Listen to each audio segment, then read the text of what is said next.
Bienvenue dans cette nouvelle édition du QG Weekend. Au sommaire, renforcement de la sécurité dans la ville de Bambari en Centrafrique. Face à la montée d'insécurité suscitée par les factions rebelles de la Séléka, des postes de police ont été mis en place à proximité des camps de réfugiés. Nouvelle mesure de gestion des fonds publics en Guinée-Bissau. L'utilisation des fonds publics dans les entreprises de capital public ou les institutions publiques est désormais soumise à autorisation, et ce jusqu'à nouvel ordre. Et puis la culture kenyane exposée à Paris. Les danseurs sur toile de l'artiste peintre et plasticien Evans Mbugua ont prévu à l'occasion de l'Art Paris Art Fair. Mais tout d'abord, à Madagascar, une manifestation a tourné à l'affrontement ce samedi 21 avril dans la capitale Antananarive. Au gaz lacrymogène tiré par les forces de l'ordre, les manifestants ont répliqué à coups de pierre.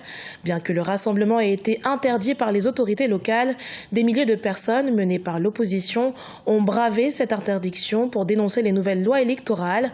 Selon un bilan provisoire, 3 personnes ont perdu la vie et 17 autres ont été blessées à la suite de ces violents accrochages.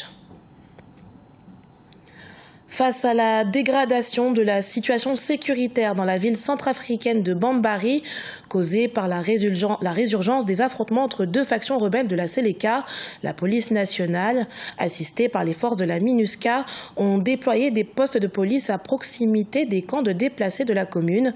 Objectif, faciliter les dépôts de plaintes. Viviane Baoken.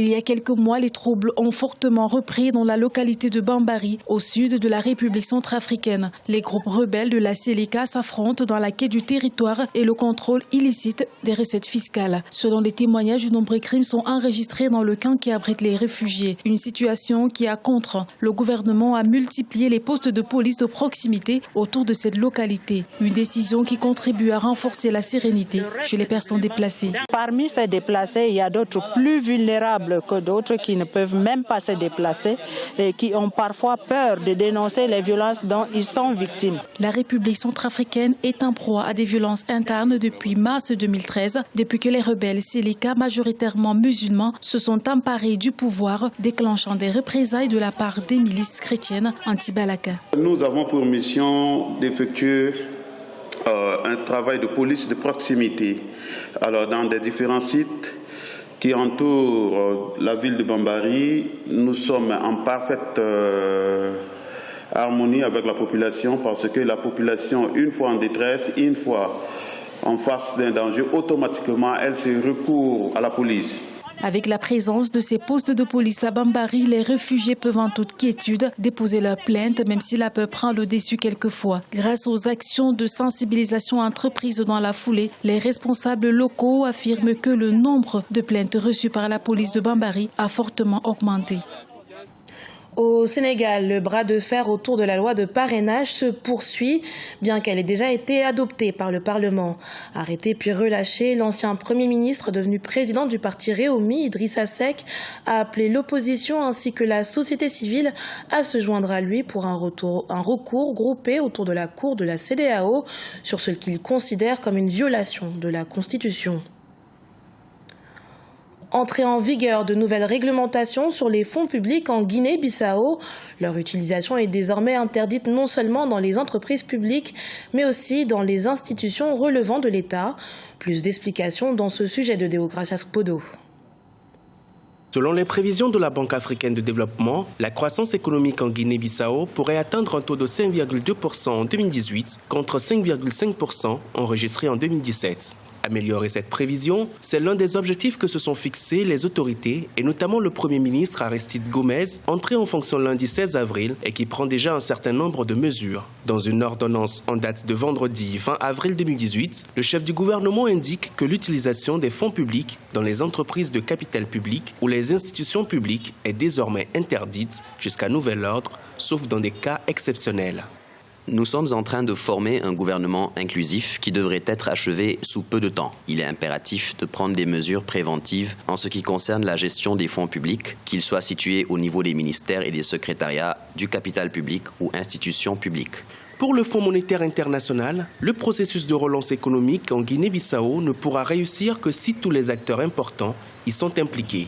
L'institution recommande une meilleure gestion budgétaire qui devrait permettre au pays d'améliorer ses finances publiques. Le Premier ministre aura également pour défi de veiller au dynamisme de l'activité économique en misant sur l'accroissement des investissements. Dans le principe, la recommandation du FMI qui porte sur une meilleure gestion budgétaire est de nature effectivement à contribuer à un meilleur fonctionnement de l'économie. Ce qui est difficile, c'est de faire en sorte que toute l'administration puisse aller dans cette dynamique-là, parce qu'un seul individu ne peut pas venir tout changer de manière positive, même si les intentions sont louables. Donc il faudrait qu'il y ait une dynamique d'ensemble, c'est-à-dire au niveau de l'ensemble des acteurs publics, qui puisse permettre à ce que cette nouvelle vision-là puisse porter fruit. Une délégation du Fonds monétaire international a séjourné fin mars 2018 en Guinée-Bissau dans le cadre de la 5e évaluation du programme de facilité élargie de crédit. Les autorités peuvent être optimistes. Environ 4,4 millions de dollars seront mis à la disposition du pays pour, entre autres, améliorer les chantiers d'infrastructure. Un mot de culture à présent, le pop art, mouvance artistique phare des années 60, a trouvé sa voie à travers les œuvres de l'artiste, peintre et plasticien Evans Bougoir. Ses portraits de danseurs d'une gaieté colorée remarquable ont pris vie lors de l'Art Paris Art Fair, rendez-vous clé des amateurs d'art moderne et contemporain qui s'est achevé le 8 avril 2018. Neilé Claude Bessa. Cette année, l'événement majeur et mondial de l'Art Paris Art Fair, a réuni 142 galeries de 73 pays au Grand Palais de Paris. Parmi les 990 artistes participants, il y avait le peintre et photographe kényan Evans Bougoir. Sur cette toile exposée au musée de Paris, l'artiste met en relief l'utilisation de la couleur, de la lumière et des modes de capture sur 2 danseurs en pleine performance. Le peintre utilise des couches de pictogrammes avec peinture à huile pour créer une finition transparente sur ces tableaux. Je crée et imprime des pictogrammes et des signes autour de moi. Il y a des signes urbains dont je crée le motif et qui s'appelle arrière-plan. Puis je peins mon portrait sur ce plexiglas à l'aide de peinture à huile. Et c'est quand j'ai mis ces 2 matériaux ensemble qu'il y a cette transparence. Il y a cette lumière qui surgit. Les personnes que je peins ont tendance à disparaître dans l'arrière-plan. Et l'arrière-plan semble habiller les gens qui dansent, qui sont en mouvement. Dans le cadre de l'exposition, le peintre s'est inspiré des performances de la danseuse kenyane Wanjiru Kamiyu et du danseur malien Smel Kanoutel. Evans les a vus danser lors de différents événements et a été impressionné par la fluidité de leurs mouvements. Il a décidé de les réunir et de les inclure dans son travail. Le malien Smel Kanoutel vient principalement du milieu du hip-hop, tandis que Wanjiru Kamiyu fait de la danse contemporaine.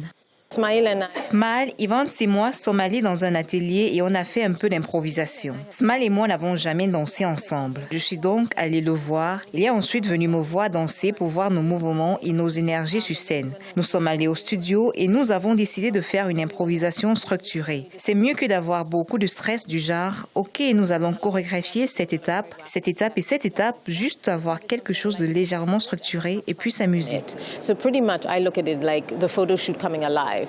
Depuis 20 ans, l'événement de l'Art Paris Art Fair met en scène diverses formes de l'expression artistique, y compris la vidéo et le design. Les organisateurs espèrent que l'événement pourra aider à rendre l'art contemporain plus accessible à un public plus large.